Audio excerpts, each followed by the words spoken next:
సత్య news కి స్వాగతం. నిజామాబాద్ జిల్లా సిరికొండ మండలంలోని సత్యశోధక్ పాఠశాలలో సిరికొండ మండల ఎస్ఐ ఆధ్వర్యంలో ఈ రోజు సైబర్ నేరాలపై అవగాహన కార్యక్రమం నిర్వహించారు.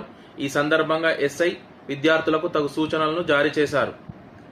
ఏమైనా అవాంఛనీయమైన కాల్స్ వచ్చినా గానీ వాటిని లిఫ్ట్ చేయొద్దు, అనవసరమైన లింకులను ఓపెన్ చేయవద్దని, మొబైల్ని తక్కువగా వాడాలని, అలాగే ఏదైనా ఆన్లైన్ మోసాలకు గనక గురైతే 1930కి కాల్ వెంటనే ఫిర్యాదు చేయాలని ఆయన సూచించారు.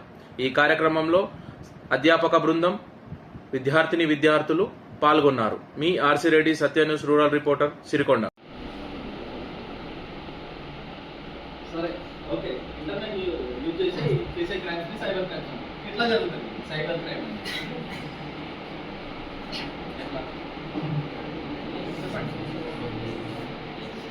ఏదైనా ఒక ఎగ్జాంపుల్ ఎట్లా జరుగుతుంది? Links, okay. ఇంకా ఓటీపీస్, ఇంకా గట్టిగా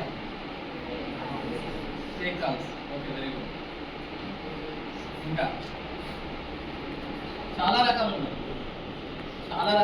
ఇవాళ ఒక రకమైన సైబర్ క్రైమ్ జరుగుతుందంటే దాని గురించి నేను వచ్చి ప్రజలలో చెప్తాను. నేను చెప్తాను, వేరియస్ డిపార్ట్మెంట్స్ వచ్చి అవగాహన కల్పిస్తూ ఉంటారు, అవేర్నెస్ ప్రోగ్రామ్స్. ఇవాళ దీనిపైన అవేర్నెస్ ప్రోగ్రామ్ పెట్టినామంటే రేపు ఇంకొక రకంగా జరుగుతుంది.